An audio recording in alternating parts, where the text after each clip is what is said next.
Have you ever heard someone ask, with a hint of frustration, why don't they just leave when talking about a person in an abusive relationship?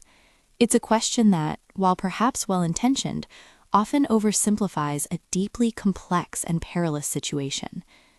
Today, we're going to delve into the intricate realities of domestic violence cycles and uncover the profound reasons why leaving isn't just difficult, but often feels impossible.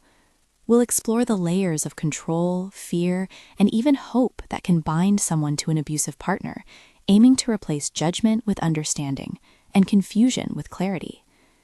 The prevailing understanding of domestic violence dynamics often begins with a concept developed by Dr. Lenore E. Walker in 1979, the cycle of abuse. This theory helps us see that abuse isn't a constant, unrelenting barrage. It's a pattern, a predictable dance of power and control that makes escape incredibly challenging. It's crucial to remember that domestic violence is far more than just physical harm. It encompasses a broad spectrum of abuses: emotional, verbal, psychological, sexual, financial, technological, cultural, spiritual, reproductive coercion, and even abusive immigration status. All of these cumulatively erode a person's sense of self-worth and control, making the path to freedom feel like an impossible maze. Let's break down Dr. Walker's original theory, which typically details 3 distinct, though sometimes overlapping, phases of this cycle. First, we have the tension-building phase. Imagine a pressure cooker slowly heating up. In a relationship, this might look like escalating stress, irritability, more frequent arguments, subtle threats, or minor incidents of abuse.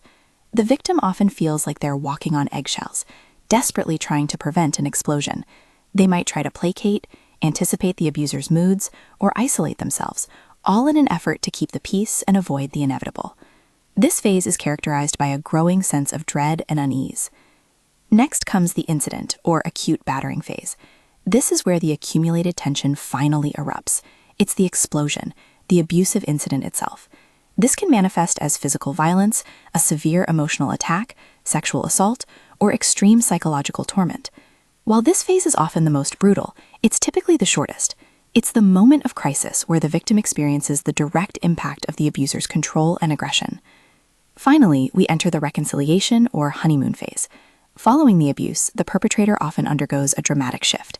They might express profound remorse, apologize profusely, promise to change, or engage in what's known as love bombing. This can involve showering the victim with affection, gifts, and declarations of love. They might minimize their actions, blame stress or external factors, or even blame the victim, saying things like, "You made me do it." Crucially, this phase instills a powerful sense of hope in the victim. Hope that the abuse was an anomaly, that their partner truly loves them, and that the relationship will finally improve. A period of relative calm often follows this reconciliation, where the abuse might cease entirely, and the relationship may even appear normal or positive. But inevitably, the tension begins to rebuild, restarting the cycle. Over time for many, this calm period and the reconciliation phase can shorten or even disappear entirely, as the abuse increases in severity and frequency, tightening the grip of the cycle. Now, understanding this cycle brings us closer to answering the question of why leaving is so difficult. It's not a single barrier, but a complex web of obstacles that can feel insurmountable. Perhaps the most immediate and terrifying barrier is fear. Victims often fear escalated violence, retaliation, or even being killed. The period of separation is statistically the most dangerous time for someone in an abusive relationship. They also fear harm coming to their children, pets, or other loved ones. The abuser's threats are not idle. They are real and constant. Then there's the profound psychological and emotional impact. Long-term abuse erodes self-esteem, leading to shame, guilt, and self-blame. Victims might feel worthless, confused, and develop debilitating anxiety, depression, PTSD, or complex PTSD. This psychological damage impairs their ability to make independent decisions, making it incredibly difficult to strategize and escape. A phenomenon called traumatic bonding can also occur, where the victim develops an unhealthy emotional attachment to the abuser due to the intermittent reinforcement of the abuse cycle. Those honeymoon phases create a powerful, addictive hope for the good times to return. Lack of resources is another monumental hurdle. Many victims are financially dependent on their abusers. Without access to their own money, a safe place to live, reliable transportation, employment opportunities, or childcare, the practicalities of leaving can seem utterly impossible. Language barriers or issues with immigration status can further isolate and disempower victims, limiting their access to help. And for many, children are at the very center of their decision-making. Concerns for their children's safety, the fear of losing custody, or the guilt about disrupting the family unit can act as incredibly powerful deterrents. Abusers often use children as leverage, threatening to take them away or harm them if the victim tries to leave.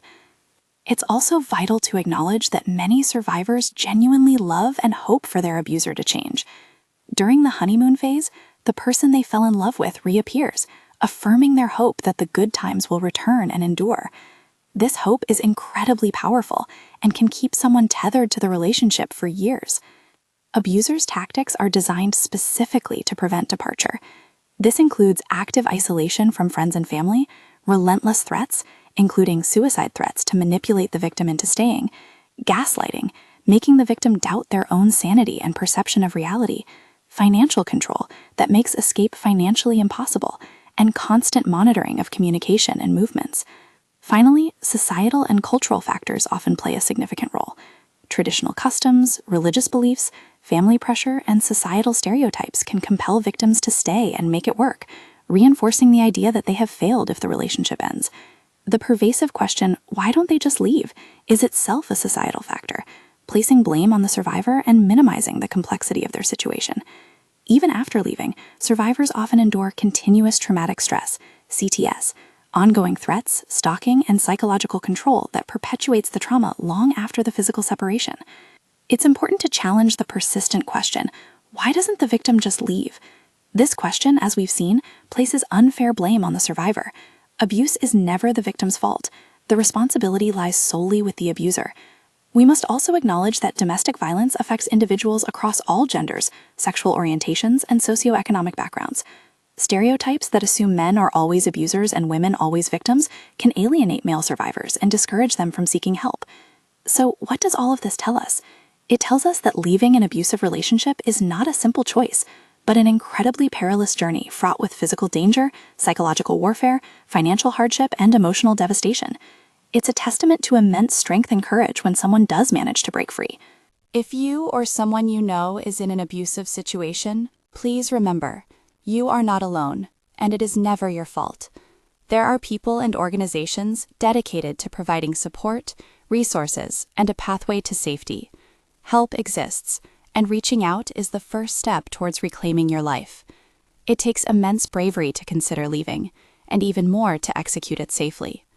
Understanding these cycles and the complex barriers to leaving isn't about finding fault. It's about building a more compassionate, informed, and effective support system for survivors.